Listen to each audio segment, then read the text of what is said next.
गजाननं भूतगणादिसेवितम् कपितजम्बुफलचारुभक्षणम् उमासुतशोकविनाशकारकम् नमामि विघ्नेश्वर पादपङ्कजम्।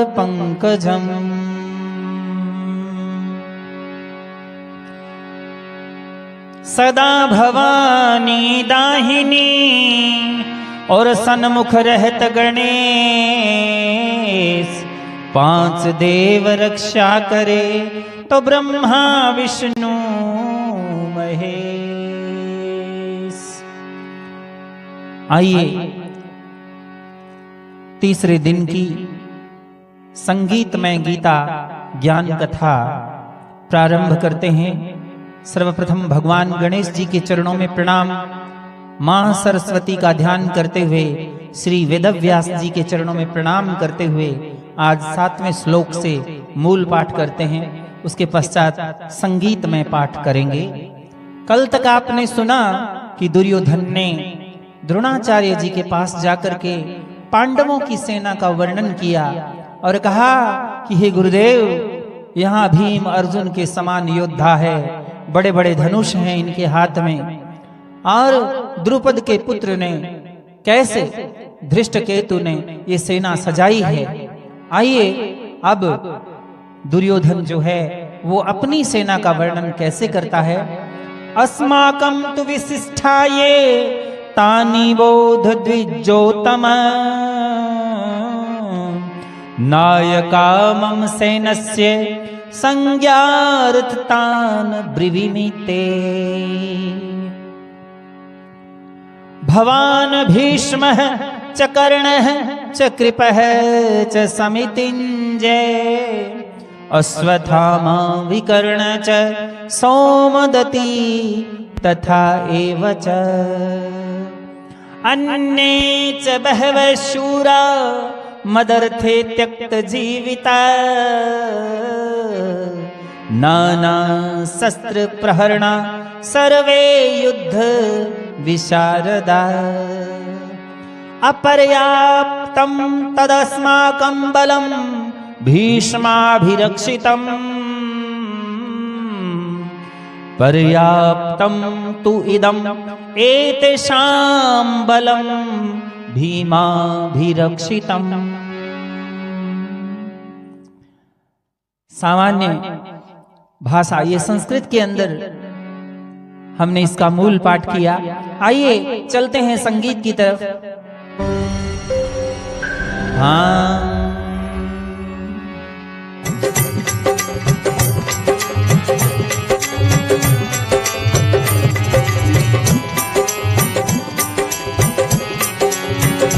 फिर कुरुक्षेत्र मैदान की संजय ने बात बताई रे, फिर कुरुक्षेत्र मैदान की संजय ने बात बताई रे, संजय ने बात बताई मेरे रामा, संजय ने बात बताई, फिर कुरुक्षेत्र मैदान की संजय ने बात बताई।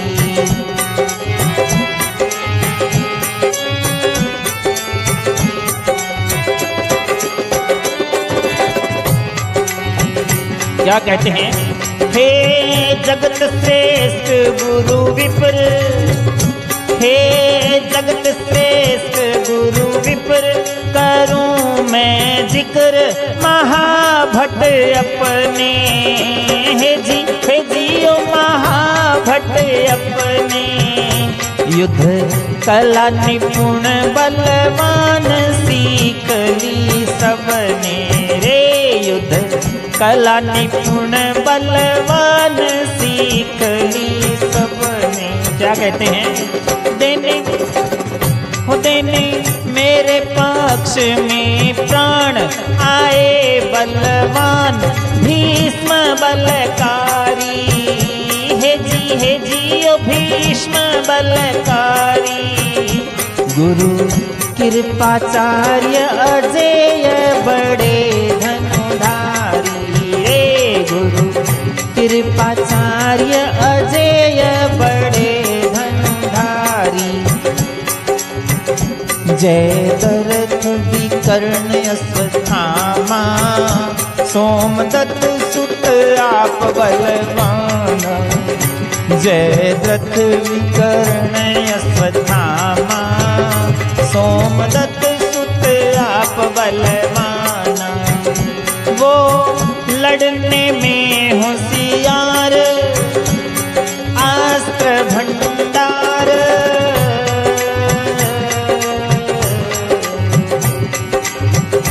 गर भीमसेनापति सामने करे, पितामह अगुवाई रे। गर भीमसेनापति सामने मेरे पितामह अगुवाई रे। श्री कुरुक्षेत्र मैदान की मैंने बात बताई रे। फिर कुरुक्षेत्र मैदान की संजय ने बात बताई। संजय ने बात बताई मेरे रामा, संजय ने बात बताई। फिर कुरुक्षेत्र मैदान की संजय ने बात बताई।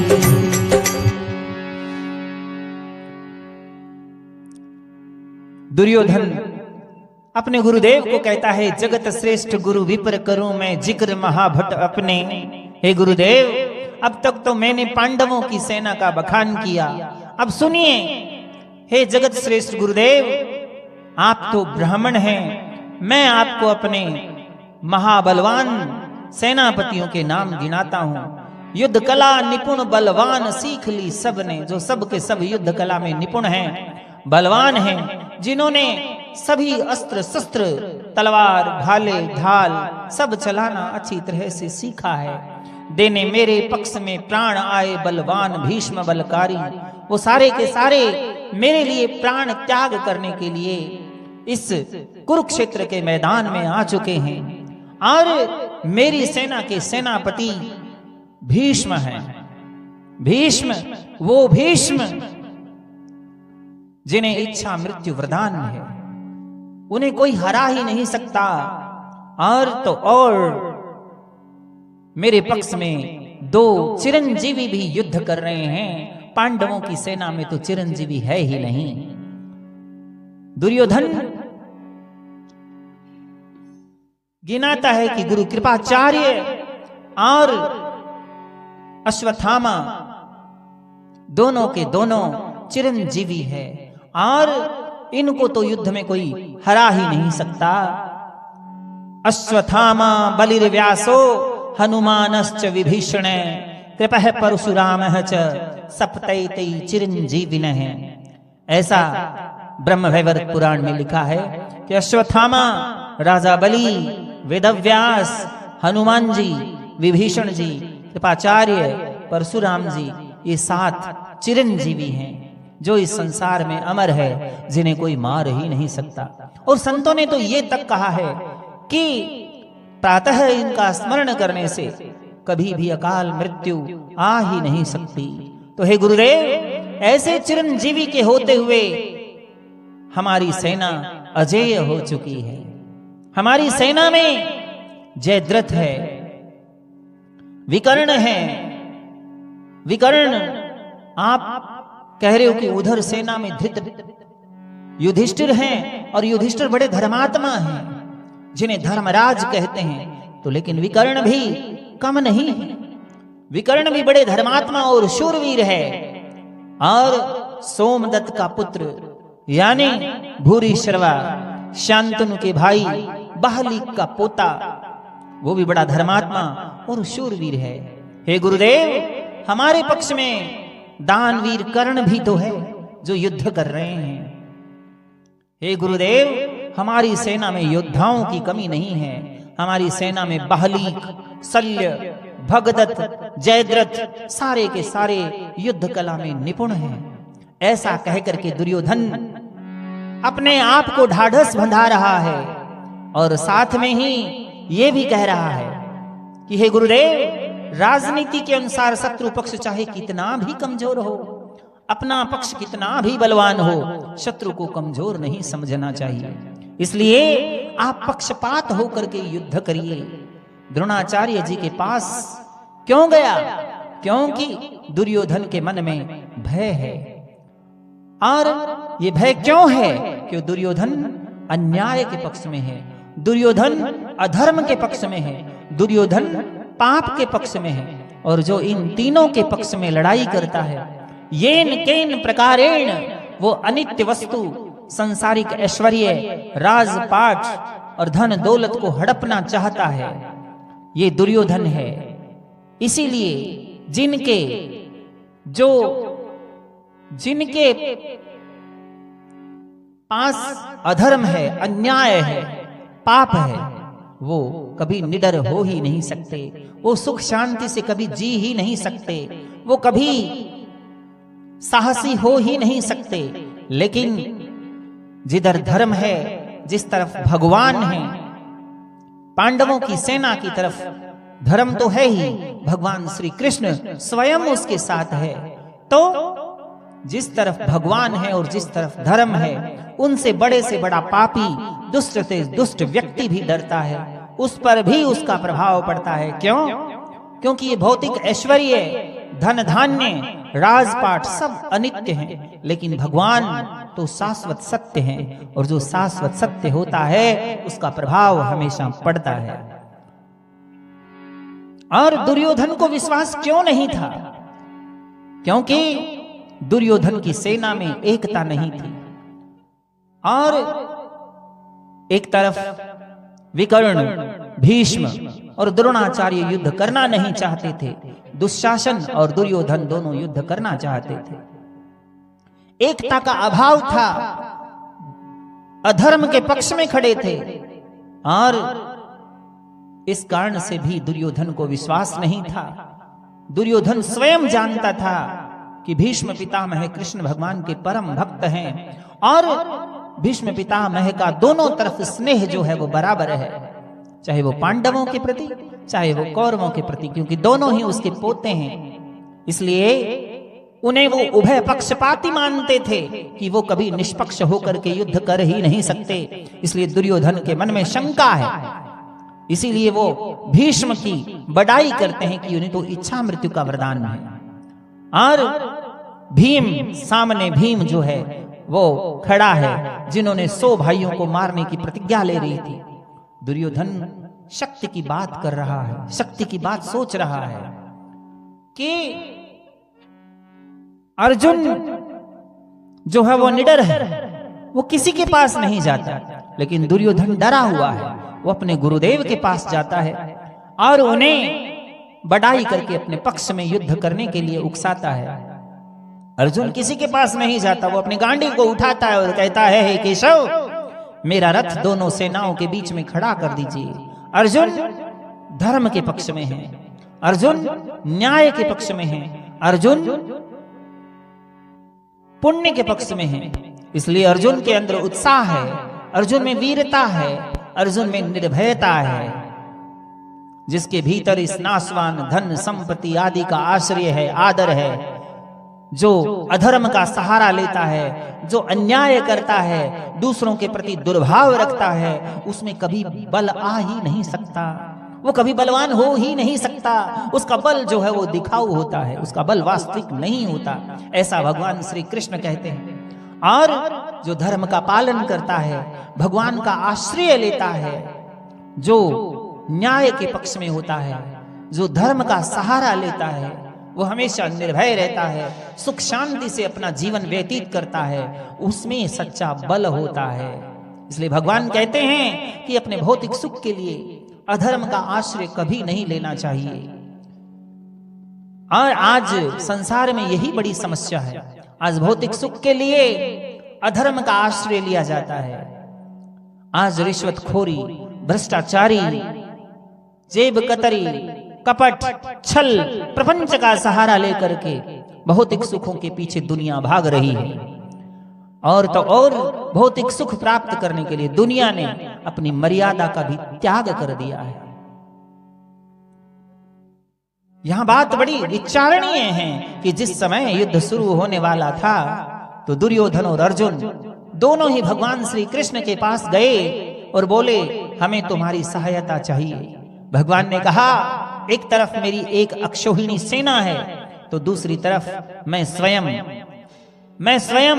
प्रतिज्ञाबद्ध हूं कि मैं युद्ध नहीं करूंगा, और एक तरफ मेरी ऐश्वर्यपूर्ण नारायणी सेना है। तो अर्जुन ने कहा कि हे केशव, आप मेरे सहारे बने, मैं तो सिर्फ आपको चाहता हूं। और अर्जुन ने भगवान श्री कृष्ण को चाहा और दुर्योधन ने एक अक्षौहिणी सेना को चुना। ये फर्क है, एक अधर्मी अन्यायी पुरुष ने ऐश्वर्य का चुनाव करता है और जो धर्मी होता है, जो न्याय के पक्ष में होता है, वो हमेशा भगवान को चुनता है। इसीलिए उसका कोई बाल भी बांका नहीं कर सकता। दुर्योधन को जिनके ऊपर बड़ा घमंड था, अभिमान था, भीष्म पितामह जिन्हें वो बाल ब्रह्मचारी इच्छा मृत्यु वरदान वाले कहता था, उन्होंने भी उत्तरायण में आकर के अपनी शरीर का परित्याग कर दिया। द्रोणाचार्य जो सबसे बड़े धनुर्धर थे, जिसको धृष्टद्युम्न ने मार दिया, कर्ण को अर्जुन ने और विकर्ण को भीम ने मार दिया, भूरी शर्वा को सात्विकी ने संहार कर दिया। इस प्रकार देखिए अधर्म का क्या परिणाम होता है। हालांकि भीष्म जो थे वो बड़े धर्मात्मा पुरुष थे, द्रोणाचार्य बड़े धर्मात्मा थे, लेकिन फिर भी वो अन्याय और अधर्म के पक्ष में युद्ध कर रहे थे। इसी कारण उन्हें मोह की खानी पड़ी और उन्हें हार का सामना करना पड़ा। तो आइए गाते हैं, श्री कुरुक्षेत्र मैदान की संजय ने बात बताई रे, श्री कुरुक्षेत्र मैदान की संजय ने बात बताई, संजय ने बात बताई मेरे रामा, संजय ने बात बताई, श्री कुरुक्षेत्र मैदान की संजय ने बात बताई।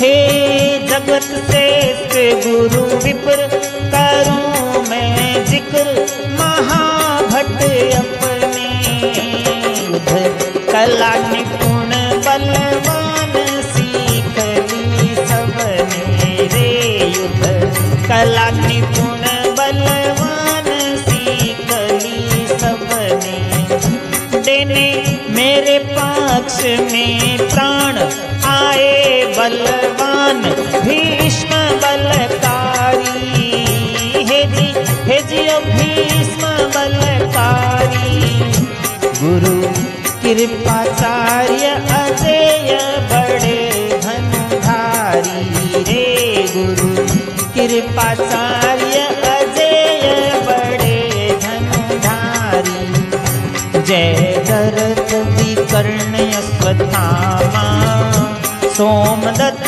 सुत आप बलवाना, जय दरथ विकर्ण अश्वत्थामा, सोमदत्त सुत आप बलवाना, वो लड़ने में होशियार अस्त्र भंडार,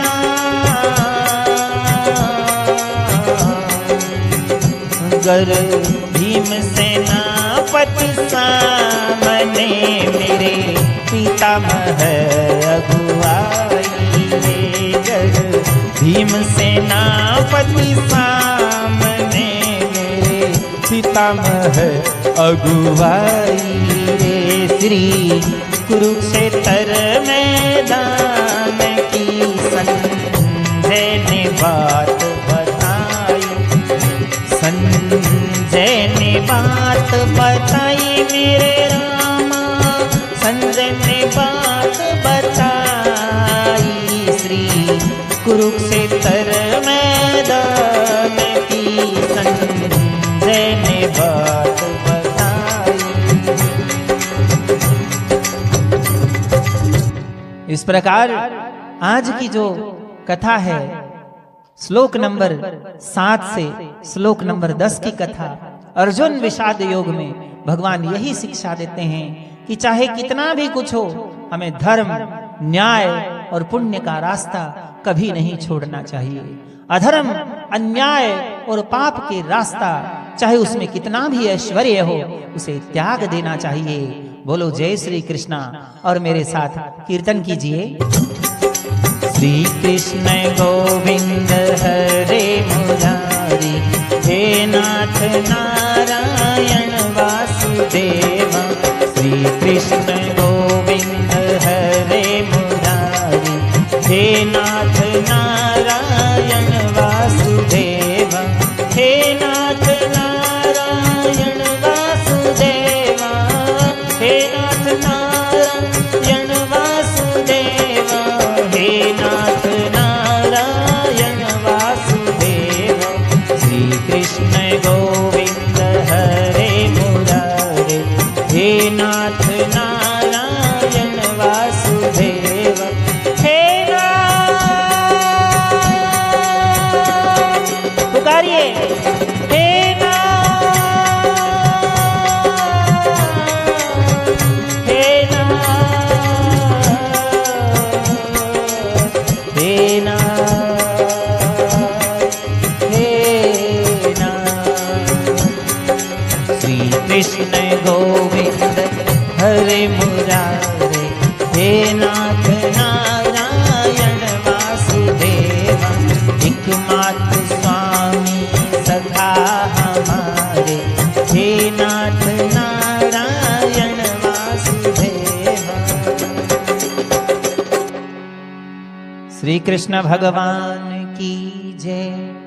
आप रोजाना भागवत में भगवान श्री कृष्ण के एक और स्वरूप को रोजाना सुनते हो।